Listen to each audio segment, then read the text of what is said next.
मल्लिकार्जुन खरगे सारखा जुना झालता माणूस परवाच्या दिवशी झारखंडमध्ये गेला सभेला, झारखंडमध्ये गेला सभेला गेला. तो मागासवर्गीय माणूस आहे, पण एवढा मोठा माणूस, इतके वेळा मंत्री, इतके वेळा खासदार, त्यांनी जाऊन त्याच्या पक्षाची सभा घेतली. लगेच हे गेले तिथं गोमूत्र शिंपडलं आणि म्हटले ती जागा काय झाली, काय म्हणायचं त्याला, अपवित्र झाली, ती पवित्र केली. पवित्र.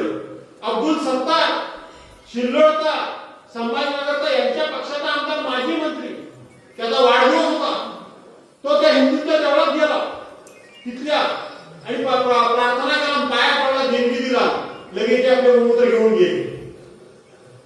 म्हणजे मुसलमानांच्या देवळात आला आणि आमचं देऊळ वाटलं. अरे मेल्याने उलट आला तर चांगलं झालं म्हणा, बरोबर आहे का नाही? तो दर्शनाला आपल्या आला, आता हा इकडं दर्शनाला आला, चांगलं झालं का वाईट झालं? अरे पट्ट काय तुम्हाला चांगलं झालं का वाईट झालं? नाही तर परत कोणतरी येईल ना गोमूत्र घेऊन. दुसऱ्या धर्माचा माणूस जर माझ्या धर्माच्या देवळामध्ये दर्शनाला आला तर त्याचं वाईट काय झालं? चांगलंच झालं ना. आपण जर मुस्लिम समाजाची दर्गा, ह्याच्या गावात दर्गा, तिकडून जाताना आपण पाया पडतो का नाही पडतो? आपल्या हिंदू धर्माला हा वाट नाहीये. दुसऱ्या देवाला पाया पडला, तिथं बौद्ध धर्माचं काय दिसलं तर तिथं पाया पडतो आपण. मुसलमानांची दर्गा दिसली तिथं पाया आपण पडतो. ख्रिश्चनांचा चर्च दिसला आपण पाया पडतो का नाही पडतो? आपण शिखांचा गुरुद्वारा दिसला आपण पाया पडतो का नाही पडतो? आपला धर्म तर सर्वसमावेशक आहे. पाया पडलं म्हणजे धर्म बदलत नाही, पण ह्याच्याकडे जरा कडक काम आहे.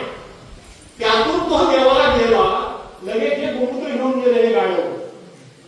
आता आपल्याला हाच प्रश्न विचारायचा आहे की तुम्ही उठ सूट प्रत्येकाला पाकिस्तानी, मुस्लिम गार्जेना, पाकिस्तानला जा, तुम्ही पाकिस्तानच्या बाजूच्या, हे पैसे रामाचे चोरले, यांच्यापैकी एक जण तरी म्हणाला का तू जे कोणी पैसे चोरले त्यांना आम्ही उचलला आणि पाकिस्तानमध्ये घेऊन टाकणार. बोलायला पाहिजे का नाही बोलायला पाहिजे? बोलायला पाहिजे नाही पाहिजे? नाही पाहिजे. हा वास्तविक तुम्ही देवळामध्ये चोऱ्या करता, दुसरा कोण काय बोलला की लगेच तुम्ही पाकिस्तानी ठरवता, मुसलमानाच्या बाजूने ठरवता. 2019 साली आवाज वाढवून बोले, आवाज कमी आहे माझा. 2019 साली त्या उद्धव साहेबांनी काँग्रेस बरोबर सरकार केलं. सकाळ संध्याकाळ तिथे आहे ज्यांची काही कवडीची किंमत नाही ती माणसं त्यांना म्हणणार हिंदुत्व सोडलं, बाळासाहेबांचा विचार सोडला म्हणून तुम्ही घरी बसले, हे केलं ते केलं. त्या बाया पण बसल्या तिथे बाबा पण बसले, हिंदुत्व सोडलं. काय केलं? काँग्रेस बरोबर सरकार बनवलं म्हणून हिंदुत्व सोडलं. पण आपण पण आपली वेळ आहे. पहिलं काँग्रेस बरोबर सरकार कोणी बनवलं?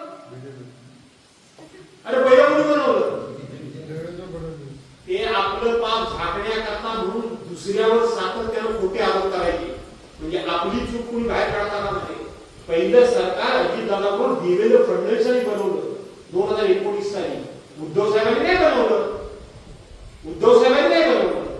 त्यांनी मार्ग दाखवला आम्हाला फसवायचा, पण त्यांचा मार्ग फसला, मग आम्ही तुम्हाला काय फसवायचं? त्या मार्गाने आम्ही गेलो. बिघडलं काय? बिघडलं काय?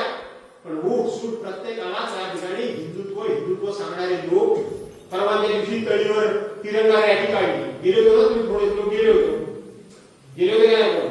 असते तिथं भाजपचे आरोप केले असते, दाखवत नाही, पण गपचूप असतात ते, असं दाखवत नाही. नाही म्हटलं तरी असं नसते, मान काढून राहतात ते.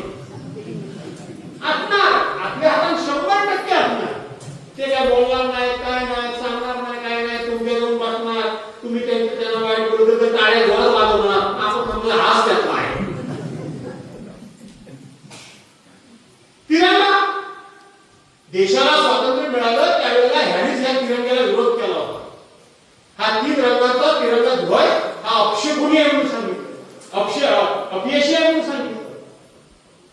26 जानेवारी 1950 ला प्रजासत्ताक दिन, त्या दिवसापासून राष्ट्रीय स्वयंसेवक संघ आम्हाला हिंदुत्व सांगतो, आम्हाला देवधर्म सांगतो, आम्हाला आता राष्ट्र सांगतात, आम्हाला आता तिरंग्याची मिरवणुका काढायला सांगतात. त्यांनी 2002 पर्यंत नागपुरातल्या त्यांच्या प्रमुख संघ कार्यालयावर त्यांनी तिरंगा ध्वज फडकवला नव्हता.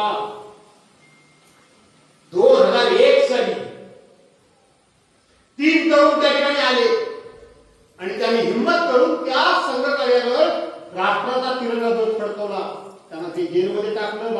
केलं, काळा ध्वज वगैरे फडकवला, तो भाग वेगळा. ते आज तिरंगा ध्वज घेऊन धावतात. तिरंगा आम्हाला म्हणतात हे राष्ट्रीय येतो, आम्ही राष्ट्रीय आहोत. डॉक्टर बाबासाहेब आंबेडकरांचं संविधान आम्हाला मान्य नाही म्हणून सांगितलं. आज ते संविधान घेऊन ते धावतात आणि ते आम्हाला राष्ट्रभक्ती शिकवतात. ते आम्हाला राष्ट्रीयत्वाचं सर्टिफिकेट देतात. कोण इतका राष्ट्रभक्त आणि कोण देशभक्त आणि कोण राष्ट्रविरोधी. आपल्याला ह्या लोकांनी इतकी वर्ष फसवलंय, वेडं बनवलंय. संविधान झालं, झेंडा झाला आणि आता वंदे मातरम म्हणायला लागले. बरोबर आहे ना? का गुरुजी आपण वंदे मातरम पहिल्यापासून म्हणत नव्हतो? कधी नाही म्हटले. मुस्लिम समाजातली पोरं शाळेमध्ये यायची, ती वंदे मातरम म्हणत नव्हती. कोण म्हणत नव्हतं रे बाबा, मला सांगा. कोण म्हणत नव्हतं वंदे मातरम? वंदे मातरम काय तू म्हणत होतीस का नाही? शाळेत गेलीस ती सगळे म्हणत होते. हे विरोध करत होते. यांनी वंदे मातरमला विरोध केलाय. यांनी सांगितलंय की वंदे मातरम हे आम्हाला गीत आम्हाला मान्य नाही. आमचं जे संघाचं सकाळी शाखेत गेल्यानंतर सदा अवस्थेने मातृभूमी तुम्ही नाही गेलेलं आहे, ते आम्हाला पाहिजे म्हणून सांगणारे हे सगळं खोटं सांगताय. आणि आपण त्याला भावनेच्या आधी जाऊन बळी पडतोय. पण आता किती खोटं सांगितलं तरी प्रभू रामचंद्राच्या मंदिरामध्ये यांनी चोरी केल्यामुळं आपला देश यांना चोर म्हणतोय. त्यातून मात्र काही यांची सुटका नाही. ते प्रभू रामचंद्राचा खोटं समोर ठेवला पाहिजे. मी आमच्या अध्यक्षांना विचारलं, बाबा कुठं आणला हा हार बीज घातला, बरोबर आहे ना? ते म्हणजे आपल्या गुरुजींनी मागवला. आता गुरुजींनी मागवला म्हणजे ते विद्यार्थी काय बोलला, काय गोष्ट बोलू शकतो? गुरुजी मला एक सांगा की असा प्रभू रामचंद्राचा फोटो अयोध्येमध्ये प्रभू रामचंद्राच्या मूर्तीची स्थापना होण्यापूर्वी जगात कुठं होता काय दाखवा. चला, जगात काही होता काय? कुठं वैली सावा असा फोटो तुम्ही कधी बघितलाय?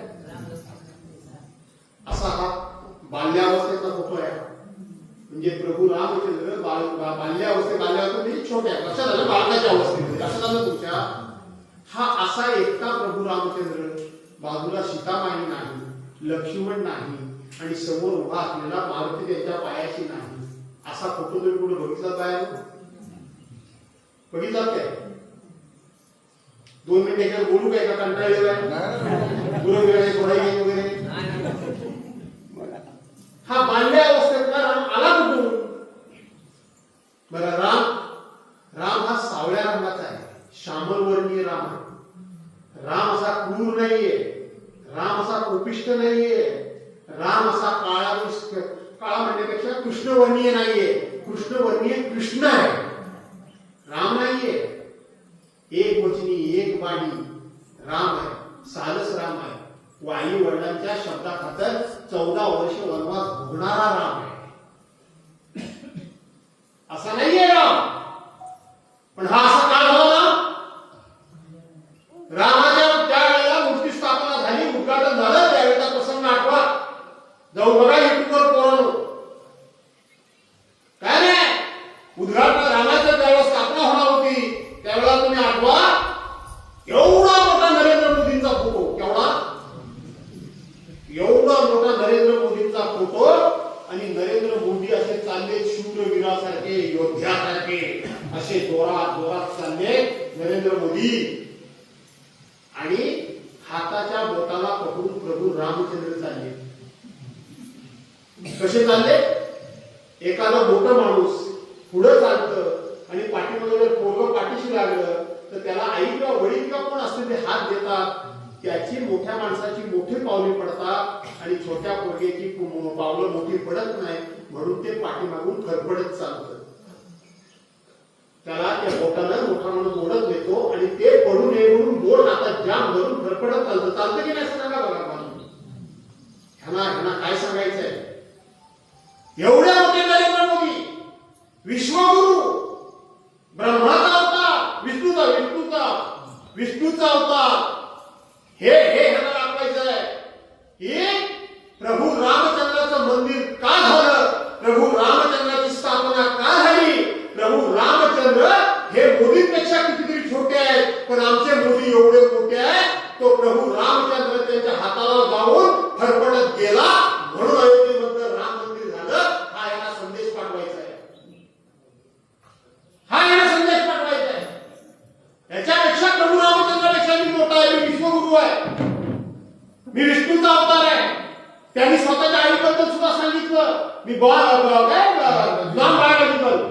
मी नॉन बायोलॉजिकल आहे, स्वतः कोणाला बोलले? हा संपूर्णपणे आपला विश्वासघात आहे, ही आपली फसवणूक आहे. पण आपली श्रद्धा असल्यामुळे आपण या गोष्टीवर काही भाष्य केलं नाही, परंतु सगळं माफ करू.